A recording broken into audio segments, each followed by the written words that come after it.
ये जो है आपका स्व अभिप्रमाणित शपथ पत्र, इसमें भी है कि आपको किसी से साइन नहीं कराना है, किसी से मोहर नहीं करवाना है। इसमें खुद से जिनके नाम से जमाबंदी कायम है उनका जो है यहाँ नाम हो जाएगा। तो इसमें जो जमाबंदी जिनके नाम से कायम था वो जो हमने लिखा है कि उनका नाम यहाँ पे लिखा जाएगा।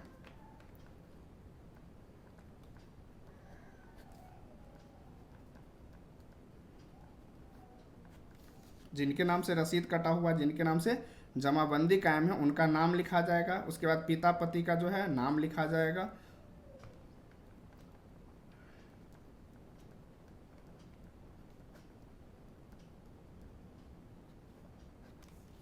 फिर है कि जो आपका मौजा है, तो मौजा में हमने ऑलरेडी पहले क्लियर किया है कि जो आपका घर पड़ता है वही अगर आपका ज़मीन है तो आपको मौजा में यहाँ भी जो मौजा है वही लिखना है, और आगे में जो भी जो बताएंगे अभी वहाँ वही लिखाएगा। बट ये ऊपर वाला जो चीज़ें है ये ध्यान रखना है आपको।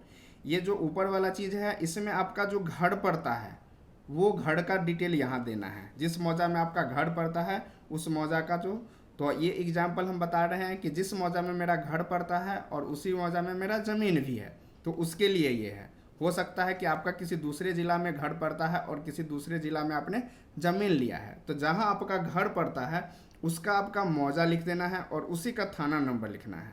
यहाँ उसी का हल्का भी लिखना है, उसी का अंचल लिखना है और उसी का ज़िला लिखना है। मतलब ये निवासी हूँ, मतलब आपका जो घर पड़ता है उसका डिटेल आपको ऊपर में लिखना है, और नीचे में है कि जो जमाबंदी जहाँ आपका ज़मीन है उसका डिटेल यहाँ नीचे रखना है। तो चलिए हम ये जो आपको एग्जांपल बता रहे हैं कि जहाँ घर पड़ता है वहीं पे मेरा ज़मीन है, तो उसका हम डिटेल यहाँ फिल करते हैं। तो जो आपका मौजा है वो यहाँ पे लिख देंगे। उसके बाद जो इसका थाना नंबर है जो कि आपने भरा है उसका थाना नंबर यहाँ लिख देंगे, जो आपके रसीद में लिखा रहेगा। हल्का नंबर जो आपका है वो जो हल्का नाम होता है वो लिख देंगे यहाँ पे। उसके बाद है कि अंचल में जो आपका पड़ता है वो अंचल यहाँ लिख देंगे। आपका जो जिला पड़ता है वो जिला यहाँ लिख देंगे।